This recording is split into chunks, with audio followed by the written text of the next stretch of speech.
So Jesus said we wouldn't know the day or the hour. We're just told the day's right there. We are told exactly the timeline right there. So if you're alive during the tribulation, there is no imminency whatsoever. When you see the abomination of desolation, the entire world is going to see it all at the same time. According to Revelation 11, they're going to see the two witnesses get killed. They're going to see everything the Antichrist is doing. If you see it, you could literally take your calendar out and say, Jesus is coming right here. Welcome to the Tipping Point Show. I'm Jimmy Evans. On today's program, I'm talking about two raptures. Are there two raptures? There's a lot of confusion about, is the rapture before the tribulation? Is it after the tribulation? Are there two raptures? I'll be talking about that. I'm also going to be talking about a news article right now about Iran and Israel, the bombings that have been happening. The Islamic Jihad, Palestinian Islamic Jihad, has been bombing Israel. Almost 1,000 rockets have been fired. Probably by now there's been over 1,000. This is a great escalation now in the battle, really the war between Israel and Iran's proxies. I'm going to be talking about my opinion about what's going to be happening. That's the subscriber portion. The teaching is going out to everyone, including YouTube, but the subscriber portion of the program today, I'm talking about that. I'm also answering questions from our subscribers. These are some of the questions I'll be answering. The first is, why do some people get to make mistakes all their lives, be the worst person for decades, and then find their way to Christ? And some people die when they're still young and dumb and haven't really had a chance to figure that out. Does God already know their future, that they would never turn around, and so he lets them pass away early into damnation? Here's another question. What happens if you're pregnant during the rapture? Another question. Why does God bind Satan for 1,000 years instead of just throwing him into the lake of fire with the false prophet and the Antichrist? Those are good questions. I'll be answering those questions today. Again, this is the subscriber portion. When I talk about the news articles, when I answer questions from subscribers. If you're watching on YouTube, I want you to become a subscriber for $7 a month, $77 a year. You don't just get the full program here. You get Dr. Mark Hitchcock's podcast tomorrow. Wonderful podcast, Marking the Times. All of our articles, Q&A that goes on all week long in the news articles and things like that. So I want you to become a subscriber of endtimes.com. So the question today, this is actually a question from Becky. And I read her question, and what I wanted to do was just to unpack this fully and not answer it quickly. But here's Becky's question. Is Matthew 24 written in chronological order of events? The tribulation is mentioned prior to the verses that speak to the rapture. Reading it chronologically, it would make a good argument for a post-tribulation rapture. And Becky, I'm so glad that you asked that question, because this is something I needed to patiently talk about for a long time, and that's why I'm so glad you asked that question, so I can talk about this today.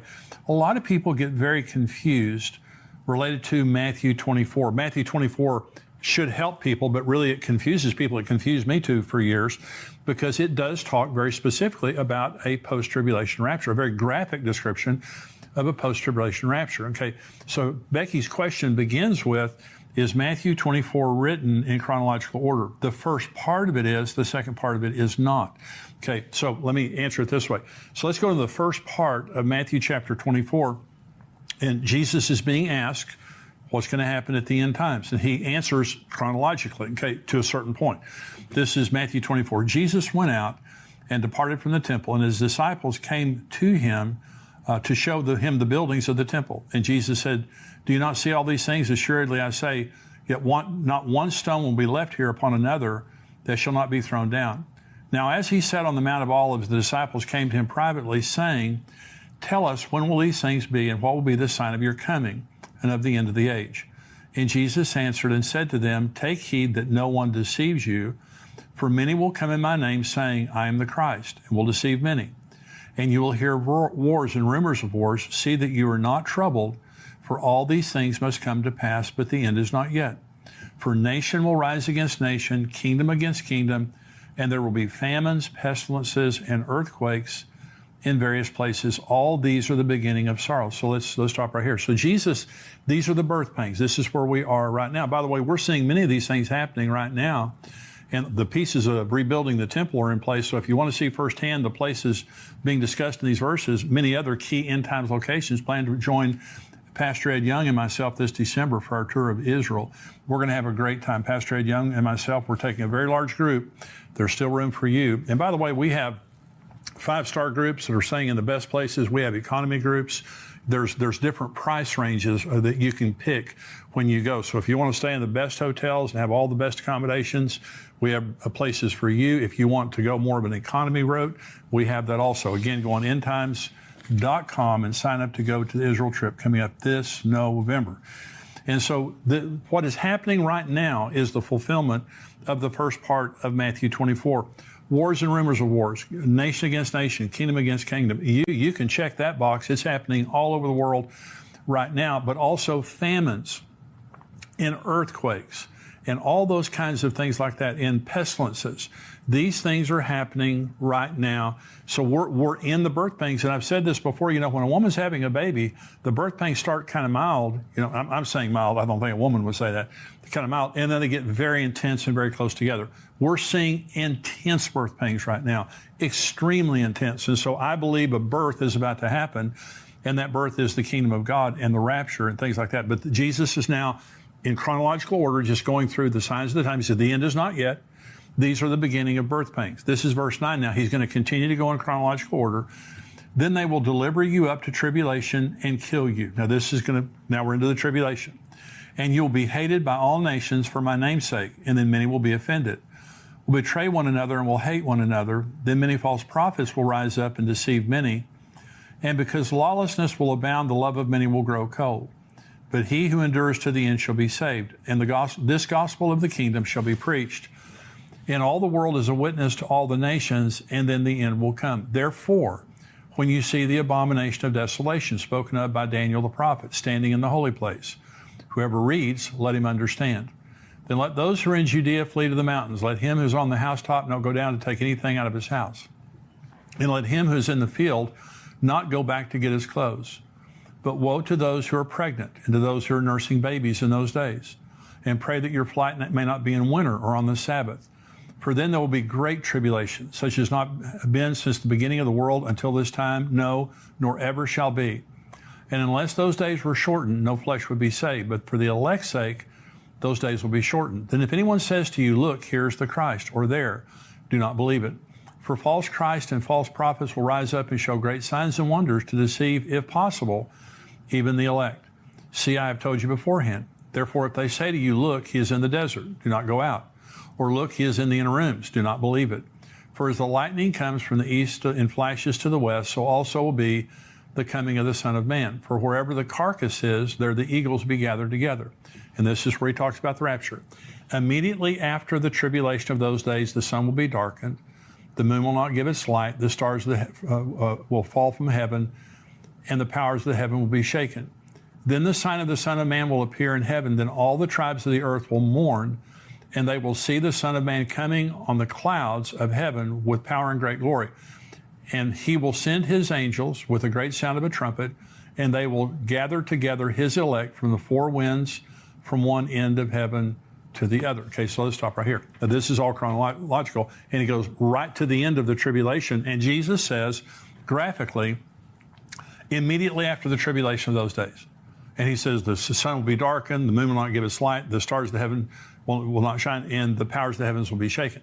So he's describing a very, very terrible time. And he says, unless those days have been shortened, no flesh would have survived. So let me first of all begin, because in the last program, I was talking about the case for a pre-tribulation rapture, okay, which I hope I made clearly. There is a post-tribulation rapture. Jesus says immediately after the tribulation of those days. There's no doubt about the fact that he's talking about at the end of the tribulation, there's going to be a gathering of the living and the dead people who accepted Christ after the first rapture and during the tribulation. So after these verses, okay, after verse 31, Jesus changes timelines here, okay. He's not on the same timeline. Jesus is now talking about preparing for a pre-tribulation rapture, and I'll prove this to you. Now, this is verse 32. Learn this parable from the fig tree. Now, he's changing. This is different. He's no longer talking about the tribulation. Learn this parable from the fig tree. When its branches already become tender and puts forth leaves, you know that summer is near. So you also, when you see all these things, know that it is near at the doors. Assuredly, I say to you, this generation will by no means pass away till all these things take place. Heaven and earth will pass away, but my words will by no means pass away. But of that day and hour, no one knows, not even the angels of heaven, but my Father only. But as the days of Noah were, now listen to this, because this is very different from the end of the tribulation. As the days of Noah were, so also will be the coming of the Son of Man. For as in the days before the flood, they were eating and drinking, marrying and giving in marriage until the day that Noah entered the ark, and did not know until the flood came and took them all away. So also will the coming of the Son of Man be. 2 men will be in the field, one will be taken, the other left. 2 women will be grinding at the mill, one will be taken, the other left. Watch therefore, for you do not know what hour your Lord is coming. So now it starts talking about, look at the signs of the times and be ready when I come, because my coming will be like in the days of Noah. They were buying, selling, marrying, giving in marriage, business as usual. There is no business as usual at the end of the tribulation. Okay, there's a stark contrast. Listen to this verse. This is where Jesus talked about the tribulation. Immediately after the tribulation of those days, the sun will be darkened, the moon will not give its light, the stars will fall from heaven, and the powers of the heaven will shake it. Listen to these words now. As the days of Noah were, so also will the coming of the Son of Man be. For as in the days of Noah, or as in the days before the flood, they were eating, drinking, marrying, giving in marriage until the day Noah entered the ark. They did not know until the flood came and took them all away. So also will be the coming of the Son of Man. One of the most important doctrines concerning the rapture is imminency. Now, Jesus can come. I believe that some year Jesus is going to come during the Feast of Trumpets. I've talked about that before on the program, which happens in the fall of the year. Next year, it will be during our conference that the Feast of Trumpets happens. But it could happen anytime. Jesus can come anytime he wants to. But imminency is a very important doctrine. But you have to understand that when the abomination of desolation takes place, Jesus said, because some people would say there is no pre-tribulation rapture. The rapture happens at the end of the tribulation. You can actually count. Jesus said you won't know the day or the hour. You can actually count the days from the abomination of desolation until the second coming of Jesus. Let me show you in Scripture.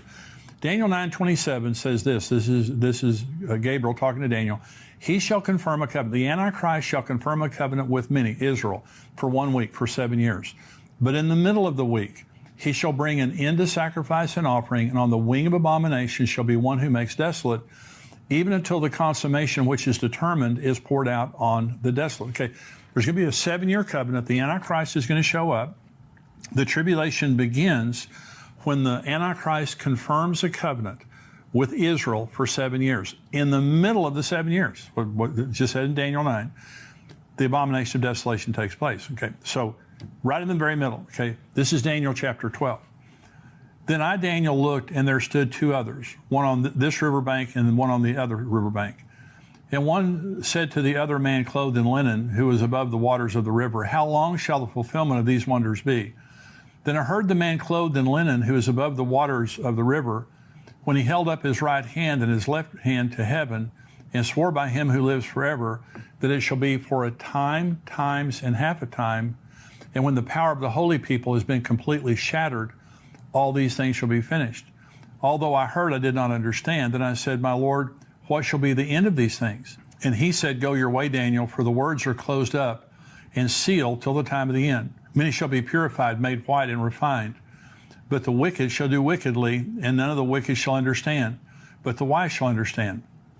And from the time that the daily sacrifice is taken away, and the abomination of desolation is set up, there shall be 1,290 days. Blessed is he who waits and comes to the 1,335 days. Now, there are 3 periods of time being talked about here in Daniel 12 that are very important. The first, the question